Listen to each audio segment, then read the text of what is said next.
Hello everyone, general study official channel में आप सबका स्वागत है। मेरा नाम है आलोक रंजन। तो पॉलिटी का आज लेक्चर में हम तीसरा टॉपिक पढ़ेंगे, जो कि है संविधान सभा की प्रमुख समितियां। ठीक है, इसके पहले ये दो टॉपिक जो हाईलाइट किया हुआ येलो से, ये हो चुका है भारत का संवैधानिक विकास और संविधान सभा एवं संविधान निर्माण की प्रक्रिया। अगर इसको देखना हो तो आप प्लेलिस्ट में जाकर पॉलिटी वाले सेक्शन में देख सकते हैं।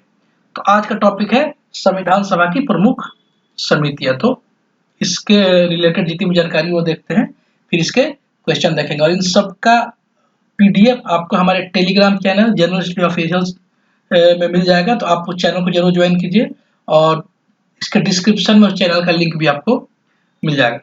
तो जो समितियां थी, ठीक है ना, एक्चुअली समितियां क्यों बनाई गई? तो संविधान सभा द्वारा अपने विभिन्न कार्यों को संपादित करने के लिए अनेक समितियों का गठन किया गया था। कई समितियां थी, कई उसी में उप समितियां भी थी। ठीक है, समिति में ही किसी सेक्टर को हेल्प करने के लिए। तो चूंकि संविधान बहुत बड़ा था, अलग अलग क्षेत्र पे कानून बनाने थे, नियम बनाने थे, उसको अध्ययन करना था, तो इसलिए अलग अलग समितियां बनाई गई, अलग अलग जिम्मेदारी दी गई। ठीक है, तो वही यहाँ से क्वेश्चन पूछे जाते हैं। तो जो कुछ प्रमुख समितियां थी, उनके अध्यक्ष के कौन कौन थे, ये देखते हैं, क्योंकि यहाँ से सवाल आते हैं। पहला था कि संघ शक्ति समिति थी, जो संघ के विषय पे कानून बना रही थी, सेंटर के हिसाब से कानून बना रही थी। तो उसकी जिम्मेदारी थी पंडित जवाहरलाल नेहरू को। तो संघ शक्ति जो थी वो जवाहरलाल नेहरू के अध्यक्ष थे। जो संघीय संविधान समिति थी, इसके भी पंडित जवाहरलाल नेहरू अध्यक्ष थे। और जो राज्यों के लिए समिति थी, इसके भी पंडित जवाहरलाल नेहरू अध्यक्ष थे। तो ये तीन समितियां हैं, संघ शक्ति, संघीय संविधान समिति और राज्यों के लिए समिति। इन तीनों के हेड पंडित जवाहरलाल नेहरू जी थे। अगला है कि प्रांतीय संविधान समिति, जितने भी प्रांत थे, तो उन प्रांत के हेड किसको बनाया गया? वो सरदार वल्लभ भाई पटेल जी को बनाया गया था। और इसलिए आपको याद होगा, जो 562 रियासतें थी, जो प्रांत थे, उनको इन्होंने भारत में इंटीग्रेट करने का, एकीकृत करने का काम किया था। तो जो प्रांतों की शक्ति थी, जो प्रांतों के लिए कानून बनाना था, उसकी जिम्मेदारी सरदार वल्लभ भाई पटेल जी को दी गई थी। अगला है कि मौलिक अधिकार एवं अल्पसंख्यक संबंधी जो परामर्श समिति थी, उसके भी हेड सरदार वल्लभ भाई पटेल जी थे। तो ये जो दो है, प्रांतीय संविधान समिति और मौलिक अधिकारों एवं अल्पसंख्यक संबंधी समिति, इन दोनों के हेड कौन थे? सरदार वल्लभ भाई पटेल थे। अगला है कि इन समितियों की कुछ उप समितियां थी। तो जो मौलिक अधिकार वाली समिति थी ना, इसकी कुछ उप समितियां थी, 4-5 उप समितियां थी। जो दो मेन इंपॉर्टेंट है, वो है कि मूल अधिकार की जो उप समिति थी, वो जेबी कृपलानी उसके हेड थे। और जो अल्पसंख्यकों की उप समिति थी, उसके एचसी मुखर्जी हेड थे। चूंकि ये दोनों व्यक्ति बहुत ही महत्वपूर्ण है, इसलिए ये दोनों समितियों से क्वेश्चंस आते हैं। अगला है कि प्रक्रिया नियम समिति, इसके डॉक्टर राजेंद्र प्रसाद हेड थे। जितने भी नियम बनने थे, कैसे कैसे काम होगा, उसके हेड राजेंद्र प्रसाद थे। अगला है संचालन समिति, उसके भी हेड राजेंद्र प्रसाद जी थे, जो कि भारत के पहले राष्ट्रपति बने। तो राजेंद्र प्रसाद जी को संचालन कैसे करना है सदन का, या फिर क्या क्या नियम और प्रक्रिया, जो नियम बनेंगे उसकी प्रक्रिया क्या होगी, इसके हेड राजेंद्र प्रसाद थे। तो ऐसे भी याद कर सकते हैं। अगला है जो बहुत इंपॉर्टेंट था, वो था प्रारूप समिति, उसके हेड थे डॉक्टर बी.आर. अम्बेडकर ने, भीमराव अम्बेडकर।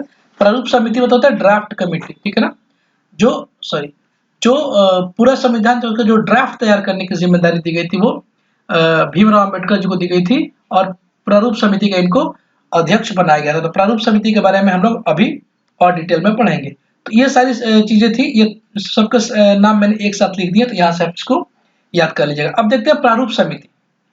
देखिए, जो प्रारूप समिति था ना, ये बहुत इंपॉर्टेंट है, यहाँ से बहुत सारे सवाल आते हैं। जो प्रारूप समिति थी, इसका गठन हुआ था 29 अगस्त 1947 को, ये डेट याद रखिएगा। और इसका क्या कार्य था? तो संविधान का प्रारूप यानी ड्राफ्ट तैयार करना। ये जो पूरा संविधान है, एक तरीके से उसका खाका तैयार करना इसकी जिम्मेदारी थी। इसमें कुल 7 सदस्य थे, इंक्लूडिंग बी.आर. अम्बेडकर। ठीक है, तो 7 सदस्य कौन कौन थे? जो अध्यक्ष थे वो तो बी.आर. अम्बेडकर थे। इसके अलावा एन गोपाला स्वामी अयंगर, अल्लादी कृष्ण स्वामी Iyer, doctor K.A.. Munshi, Syed Mohammad Sadulla, BN. मित्रा और डी.पी. खेतान। ये इसके जब ये बनी थी समिति, तो ये 7 लोग इसके सदस्य बने थे। लेकिन बाद में बी.एन. मित्रा जी की तबीयत खराब हो गई थी, तो इनके स्थान पर एन माधव राव को इनके स्थान पर सदस्य बनाया गया। जबकि जो डी.पी. खेतान थे, उनकी 1948 में मृत्यु हो गई, तो उनके स्थान पर टी.टी. कृष्णाचारी को स्थान मिला। ये कई बार यूपी पीसीएस में ये सवाल पूछा जा चुका है, ठीक है, तो ये ध्यान रखिएगा। इसमें 2 इंपॉर्टेंट जो नोटिस करने वाली बात है, इसको याद रखिए कि भारत का जो संविधान है ना, मूलतः 2 भाषाओं में लिखा गया है, इंग्लिश में और हिंदी में। सॉरी ये हिंदी और इंग्लिश में, जो वास्तव में लिखा गया था उस समय वो सिर्फ 2 ही भाषा में संविधान सभा द्वारा लिखा गया था। अब उसके ट्रांसलेशन तो कई भाषाओं में है, लेकिन मूलतः 2 ही भाषा में लिखी गई थी। और जो बी.आर. अम्बेडकर थे वो संविधान सभा में उनका निर्वाचन हुआ था। सबसे पहले बंगाल प्रेसिडेंसी से हुआ था 1946-47 में, उसके बाद बम्बई प्रेसिडेंसी से उनका निर्वाचन हुआ 1947 से 50 तक, क्योंकि बी.आर. अम्बेडकर कैसे चुनाव लड़ते नहीं थे तो उनका निर्वाचन पहले बंगाल से हुआ, फिर बम्बई प्रेसिडेंसी से हुआ था। ऐसे सवाल भी कई बार परीक्षाओं में पूछे जा चुके हैं, इसलिए मैंने इसको अंडरलाइन कर दिया। अब इससे रिलेटेड जो भी सवाल हैं जरा वो देख लेते हैं, इससे आपको रिवाइज हो जाएगा अभी आपने जो जो पढ़ा। पहला है कि निम्नलिखित में संविधान सभा की संघ संविधान समिति का अध्यक्ष कौन था। जो संघ था ना, इसका अध्यक्ष कौन था, तो इसका अध्यक्ष संघ की जिम्मेदारी किसको मिली थी, जवाहरलाल नेहरू को मिली थी। अगला है कि संविधान सभा की प्रांतीय संविधान समिति का अध्यक्ष कौन था, तो प्रांतों की जिम्मेदारी किसको मिली थी, तो ये मिली थी सरदार वल्लभ भाई पटेल को। ठीक है, देखिए राज्यों की जो समिति थी ना वो जवाहरलाल नेहरू के पास ही थी, जवाहरलाल नेहरू के पास थी, लेकिन प्रांतों की जो समिति थी उसके हेड थे सरदार वल्लभ भाई पटेल। अगला है कि संविधान सभा की प्रारूप समिति जो ड्राफ्टिंग कमेटी थी उसके हेड कौन थे, तो बी.आर. अम्बेडकर इसके हेड थे। और इसमें कुल कितने मेंबर थे, 7 मेंबर थे, जो हमने अभी पढ़ा।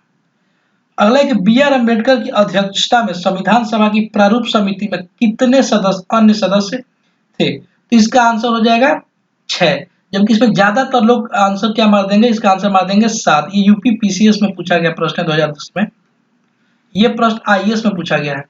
ठीक है, तो ये मैं मार्किंग करना भूल गया हूँ किस एग्जाम में पूछा है, लेकिन सब प्रीवियस ईयर क्वेश्चन है जो अलग अलग एग्जाम से पूछे गए। तो इसमें क्या क्वेश्चन पूछा है, इसलिए क्वेश्चन को थोड़ा डिटेल में पढ़ने की जरूरत होती है कि बी.आर. अम्बेडकर की अध्यक्षता में जो समिति बनी थी उसमें इनके अलावा कितने अन्य सदस्य थे। ठीक है ना, तो टोटल 7 थे, जिसमें एक तो बी.आर. अम्बेडकर थे, इनके अलावा कितने सदस्य बचे, 6। इसका आंसर हो जाएगा बी। ये क्वेश्चन ऐसे थोड़ा सा घुमा के पूछता है, इसीलिए क्वेश्चन को 2-3 बार रीडिंग करना चाहिए। अगला कि संविधान निर्मात्री परिषद की झंडा समिति का अध्यक्ष कौन थे, तो झंडा समिति का अध्यक्ष कौन थे, राजेंद्र प्रसाद। ठीक है, आगे कौन सा क्वेश्चन है जरा वो भी देख लेते हैं। आगे 2 और क्वेश्चन है। ये देखिए, ये क्वेश्चन जो था ना ये आईएएस 2010 में पूछा गया था। क्वेश्चन है कि निम्नलिखित में से संविधान प्रारूप समिति के सदस्य थे। ठीक है ना, प्रारूप समिति आप सबको ध्यान आ जाना चाहिए। प्रारूप समिति में कितने लोग थे, 7 लोग थे। हेड कौन थे, तो बी.आर. अम्बेडकर हेड थे। ठीक है ना, अब क्वेश्चन देखते हैं।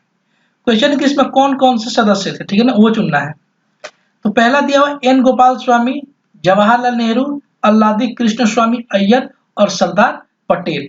तो नेहरू और सरदार पटेल तो नहीं थे, तो इसको हम यहाँ से काट सकते हैं। तो बचा क्या, 1 और 3। अब देखेंगे 1 और 3 कहाँ पे ऑप्शन में है, तो ये है 1 और 3, यानी आंसर हो जाएगा सी। तो आप लोग 6 का नाम याद कर लीजिएगा। एमपीपीसीएस के जो बच्चे मेंस का एग्जाम देंगे उसमें ये क्वेश्चन भी पूछा जाता है मेंस के एग्जाम में, कि जो 2 नंबर 3 नंबर के क्वेश्चन पूछे जाते हैं ना उसमें ये पूछा जाता है कि प्रारूप समिति में कितने मेंबर थे, उनके नाम लिखिए। ये कई बार पूछा जा चुका है। ठीक है, जो बच्चे एमपीपीसीएस के मेंस की तैयारी कर रहे हैं या प्री उसके एग्जाम की तैयारी कर रहे हैं वो इन सब चीजों को तो बिल्कुल याद ही कर लेंगे। अगला प्रारूप समिति का गठन कब किया गया था। जो प्रारूप समिति बनी थी जिसके हेड थे बी.आर. अम्बेडकर, इसका गठन किया था 29 अगस्त 1947 को, अभी हमने पढ़ा था। ठीक है, तो ये एक छोटा सा टॉपिक था।